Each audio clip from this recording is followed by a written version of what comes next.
Добрый день, меня зовут Кайрединов Арсен, я ученик 4 Б класса Назарбаев интеллектуальной школы города Кокшетау. Тема моего проекта – создание модели здоровьесберегающей компьютерной мыши. Сейчас я хочу представить вам цели и задачи моего проекта. Цель моего проекта – создание модели здоровьесберегающей компьютерной мыши. Задача моего проекта – изучить болезни, приобретаемые при работе с компьютерной мышью. Вторая задача – изучить существующие компьютерные мыши и коврики. Третья – создать модель здоровьесберегающей компьютерной мыши.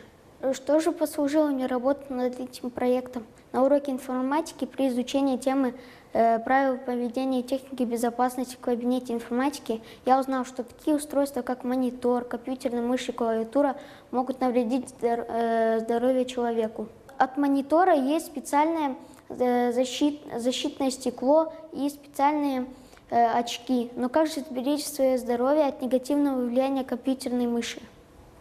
Я задался этим вопросом и решил создать здоровьесберегающую компьютерную мышь, которая не будет нести вред здоровью человеку. Самым известным заболеванием является карпальный туннельный синдром, то есть онемение, раздражение, отек тканей, покалывание, что может привести к бессоннице. Этой болезнью страдает 2–3% населения в нашем мире. Лечить туннельный синдром бесполезно, если в процессе не менять свое поведение.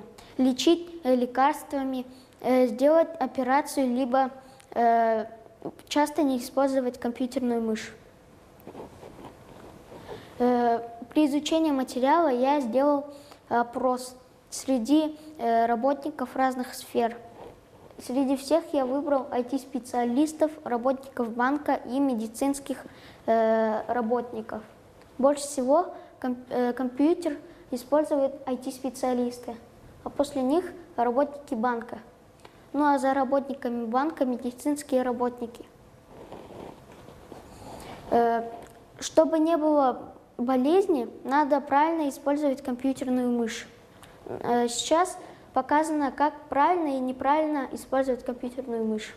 Учеными доказано, что компьютерную мышь надо использовать со специальным ковриком, у которого есть подушечка. Сейчас в современном мире есть много разных компьютерных мышек и ковриков, которые очень удобные. Давайте посмотрим компьютерные мыши. Первое – механические или шариковые мышки. Второе – оптическая светодиодная мышь. Третье – оптическая лазерная мышь.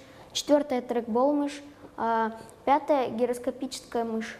Я создал модель здоровьесберегающей компьютерной мыши, которая еще не существует, которая будет удобной для использования человека. Я хочу представить вам свою 3D-модель здоровьесберегающей компьютерной мыши, которая сделана благодаря 3D-принтеру. Вот, когда человек будет работать с ней, он может выдвигать эту подушечку и работать за компьютером. Но у этой компьютерной мышки еще должен быть коврик. Использование здоровьесберегающей мыши послужит защитой от многих болезней, приобретаемых при работе с компьютерной мышью, а также не будет необходимости приобретать коврик с подушечкой отдельно от мыши. Здоровьесберегающая мышь – это залог здоровья пользователей персональных компьютеров. Спасибо за внимание.